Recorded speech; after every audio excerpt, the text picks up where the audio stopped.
the 9 creepiest places around Columbus.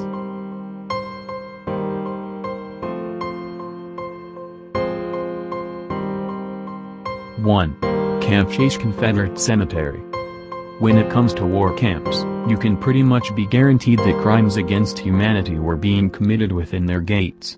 Camp Chase was a Confederate war camp that housed many POW soldiers at one time, but, now, all that remains are the graves of many soldiers who either died from their wounds or while in the camp.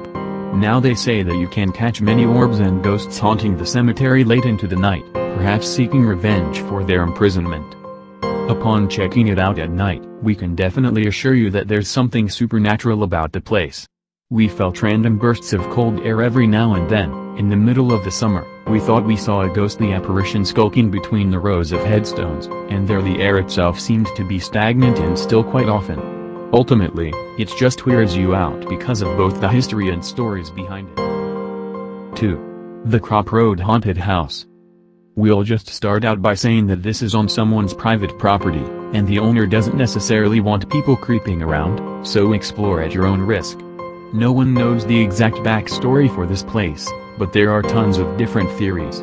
One that seems to be most prevalent is the idea that a man was killed or died in there, and now haunts its halls. Others have reported that they've had their batteries drained in both flashlights and phones.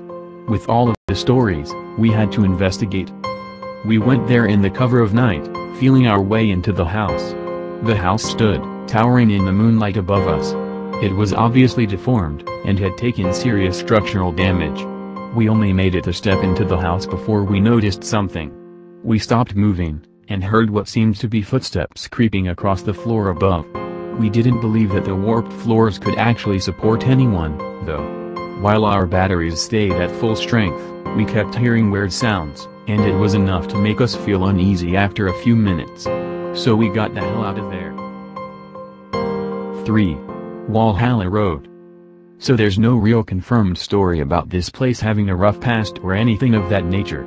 This is just one of those places that naturally creeps people out. There are, however, quite a few rumors of a man who chopped his family up with an axe haunting the woods. So there's that.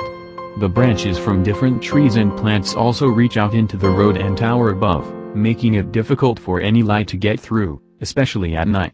Upon turning our car's headlights off, everything became pitch black for the most part, and we were pretty much sure that no traffic would be coming through at 3 a.m. After stepping out of our car, it was apparent what would be the most hair-raising part of this journey: the silence.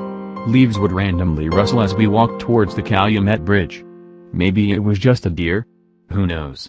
Some say that the bodies of the murderer's family can be seen hanging on the bridge from time to time, but few people have actually claimed to witness this. If you see something, let us know, but we only got weirded out by the noise and rustling of the leaves. You just never know what can be in there. 4. Mirror Lake, OSU. We know. It's not that creepy during the day, and it's definitely not creepy when OSU beats Michigan, and thousands of college students go wading in. Sometimes, however, there's a crazy story that dates back long before any current student was there. Apparently, back in the 60s, 2 rare occurrences caused this area of OSU's campus to become haunted. First, a runner was murdered while taking a lap around the lake. Secondly, someone actually drowned while in the lake. So, yeah, bet you didn't know that. The word on the street is that if you're down there late at night, you can still see the phantom runner, taking his laps around the sidewalk. You can even hear the man who drowned, too. He'll be screaming for help as you walk past. This is only under certain circumstances, though. We've never heard anything, but we'll leave it up to you all to continue investigating for us. 5.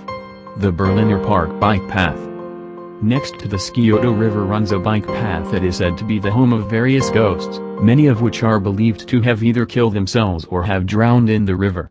With a steep drop-off at a point where a bridge used to span, it's not hard to believe that this may very well be the case. Some of the ghosts are said to walk along the biker paths, which has caused quite a few bikers to wreck trying to avoid them. When we stopped by at night, there was definitely a menacing feeling in the air. One of the people with us thought that she heard a whisper in her ear, and people claimed that they kept seeing things out of the corner of their but there was no single, uniform sighting. The air kept being tense until we were long out of the sight of the river, making it feel like someone was following us. Yeah, it was weird.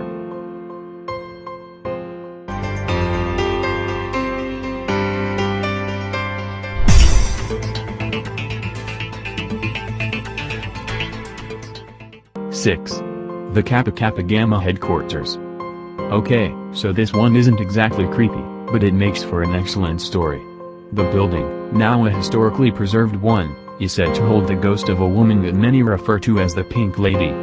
Yeah, we get it, the color pink isn't supposed to be very intimidating, and everyone loves a Kappa Kappa Gamma, so it doesn't seem like it would be too intimidating, but more than one person has claimed to see the ghost, adorned in pink, roaming throughout the halls of their present headquarters. While we didn't get to investigate, the fact that so many people have claimed to see her should stand in itself. To any of the members of Kappa or anyone who gets the chance to tour the place, let us know if you see her. We'd love to get to know her. Just kidding. We'll take your word for it. 7. The Columbus Antique Mall.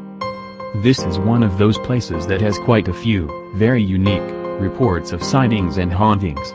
From ghostly old ladies gossiping on a bench to phantom children playing with toy trucks, people have claimed to see a great deal of things. They've even reported seeing a man in a black cape running around, which later caused the employee who witnessed the apparition to resign their post.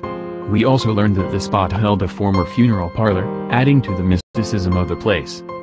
When we caroused through, we did notice that a bench, often associated with the old ladies, did, in fact, have an overwhelming smell of Italian sausage, but it's said that only a few people actually smell that scent. Aside from that, things appeared to be business as usual. A few people even say they feel something rush past them all the time, but there being nothing there, even in broad daylight. So, regardless of whether you're interested in the antiques, you should definitely stop in to see if you get a brush with one of these apparitions. 8. The Lofts Suites and Hotel. The story behind the Lofts has been one to be shared by many around Columbus, and for good reason. They've even offered tours just for the purpose of searching for the Lady of the Lofts. In fact, she's been seen in pretty much every floor of the hotel, all the way down to the bottom floor, in the basement. Of course, it's a classy hotel, but the encounters have given quite a few people the spooks in recent years. They say that the lady is skittish, and is therefore quick to flee if you see her. She apparently wears an old-style corset and boots. There's even a red pipe that you're supposed to stare at if you want to see her at night. They say if you stare at it that you'll see her out of the corner of your eye. While we can't confirm that it was an apparition that we saw, something definitely did seem to dart in and out of sight down the hall. It was pretty wild. 9. Studio 35. Who doesn't enjoy a good scary movie? How about a scary movie that's accompanied by a real-life haunting? Well, that's what's believed to be the case with Studio 35, which apparently has its own ghost. In fact, you'll even get the opportunity to sit in the same seat where the ghost is regularly seen. Workers and patrons alike have claimed to seen the ghost both in his regular spot and walking down the aisles. If this isn't weird enough, there were also pictures of dead children found in an old closet in the place. Yeah, weird, right? Although it was commonplace to have those kind of pictures back in the day, it's still creepy just thinking about it. While we didn't see any ghost, we sat around his seat, we certainly felt an ominous presence, like some kind of heavy weight was on our shoulders. You'll have to go. Who knows, you may catch sight of more than just an excellent flick.